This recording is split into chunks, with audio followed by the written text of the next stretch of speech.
Hey there, welcome to day 1004 of What You Up To Now. Sharon Horne-Ellstrom here, switching and grabbing a warm coffee. My coffee got cold.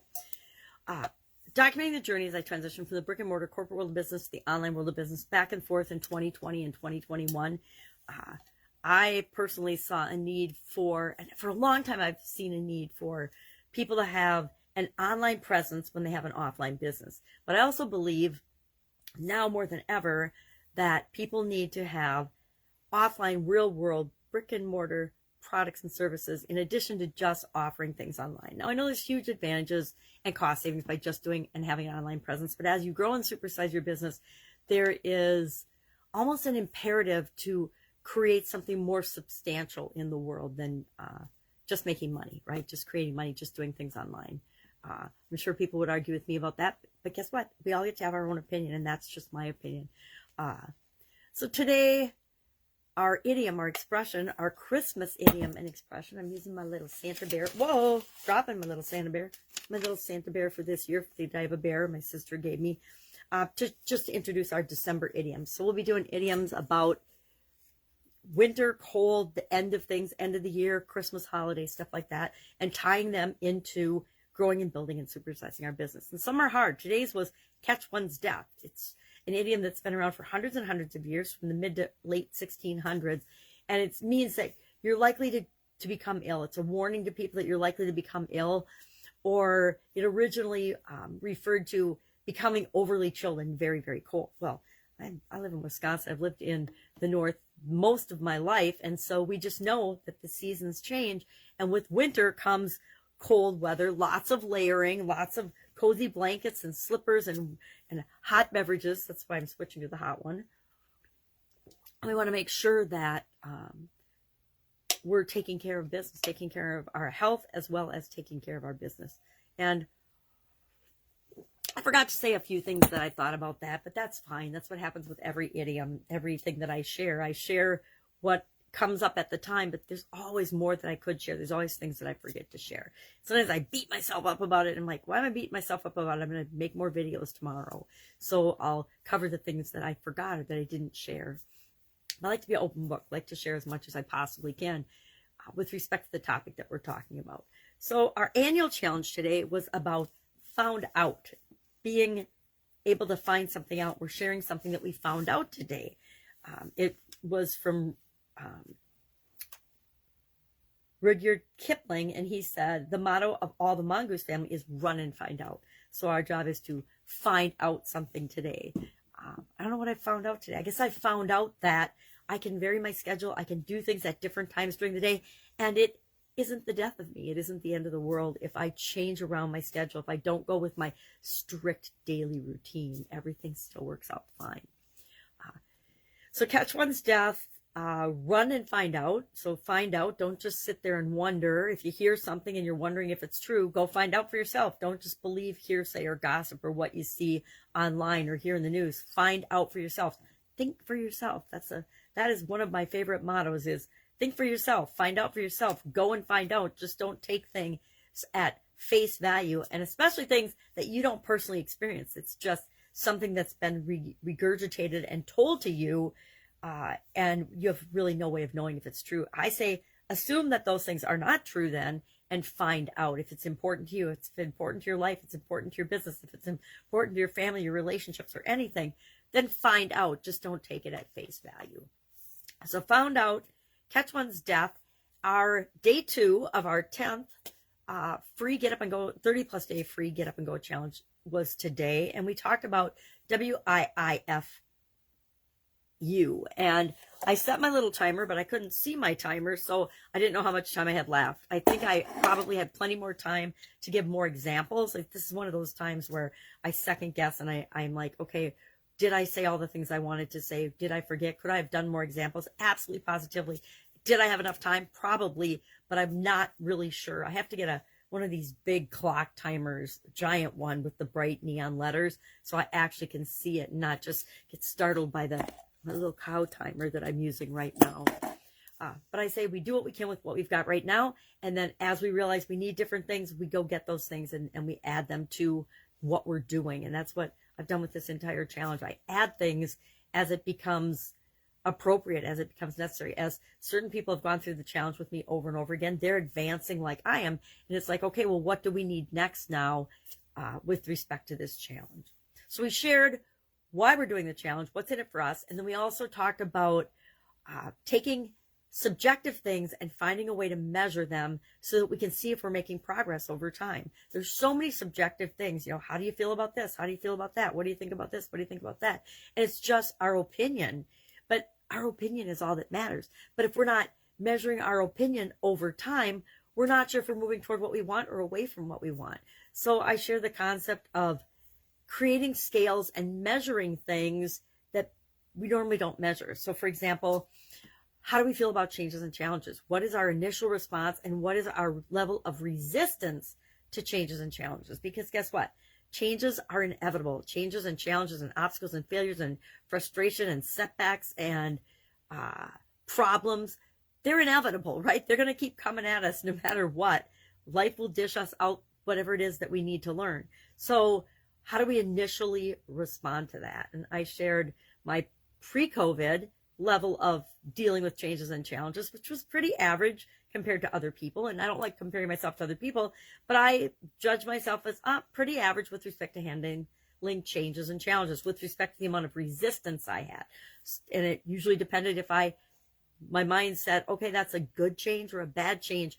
Initially, to me, that would be what my set point would be. So it was usually pretty average. Some things were high, some things were low resistance.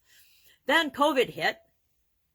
I think most of us remember vividly as stuff started to shut down with respect to COVID and how we were feeling about it. And my resistance shot up because it is something I've never experienced before in my life.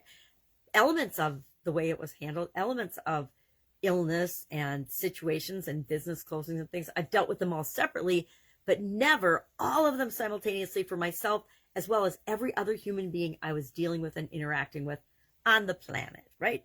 All of us experienced COVID at the same time, yet we all experienced it in a different way. So my resistance shot up to like an 8 or 9, because I was like, I'm like everybody else, I'm frozen, I don't know what to do. And that's where the Get Up and Go challenge actually came from, is I needed a way to ensure that I would keep making progress toward my goals and objectives, keep moving forward, actually keep getting up and doing what I needed to do to take care of myself and my family and those I love and care about, to serve the people that I'm here to serve better.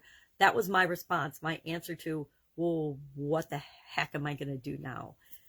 Was to start doing a daily challenge, a Get Up and Go challenge, getting up and doing something, analyzing and figuring out, hey, my current process for handling with changes and challenges isn't awesome. It's not defined. It's not on purpose. It's just whatever happens.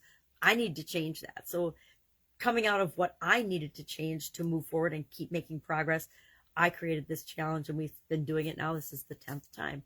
And so we're asking the question, what's in it for you to do this challenge? And I shared a couple of things about that. And then what's in it for me to do it, how I benefited, and asked people to say, okay, what's your resistance set point? Where are you right now, today, this instant, with respect to your resistance to changes and challenges? Because they're coming. They're always going to be coming. And the better we are, the more resilient we are, the less resistant, but not all the way down to zero, because we have a little safety buffer, right? We don't want to just go along with the flow of anything and everything that comes our way.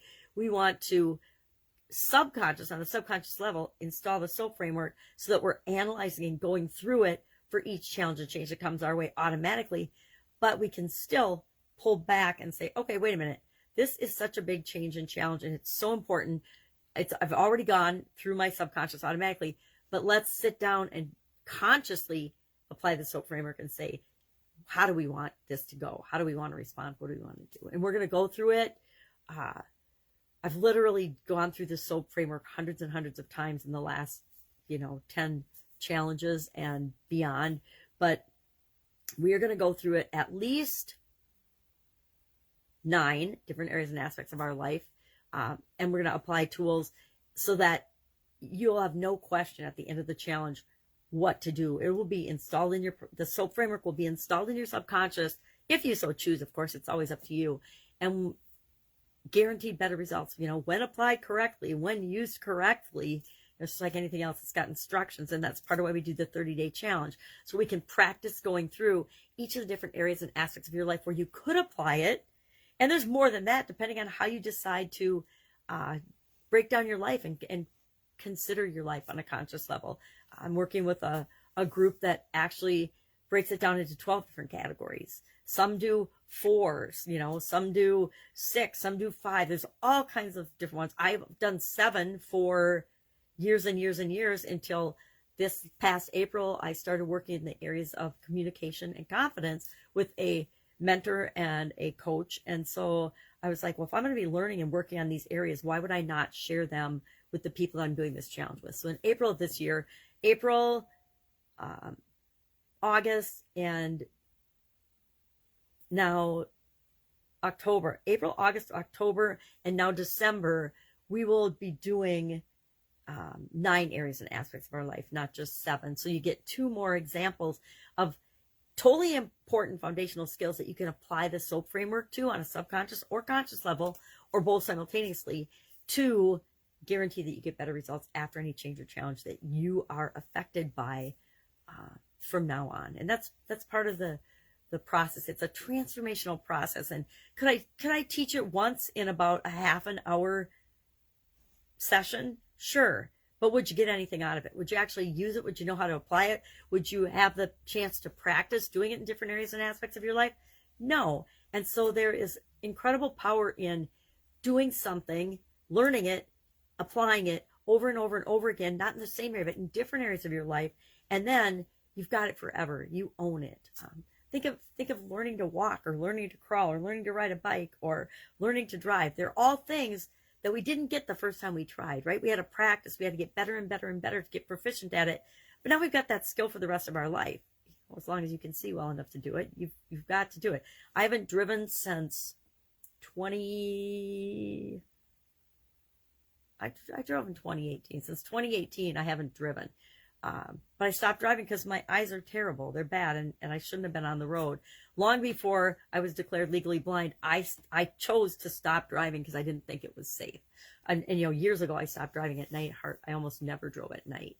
And actually, I discovered one day that I could drive better and see better at night than I could during the day. So that's when I stopped driving altogether. But I still am 100% confident that if there was an emergency and I had to get in a car and drive, I could still drive proficiently and have the ability to drive.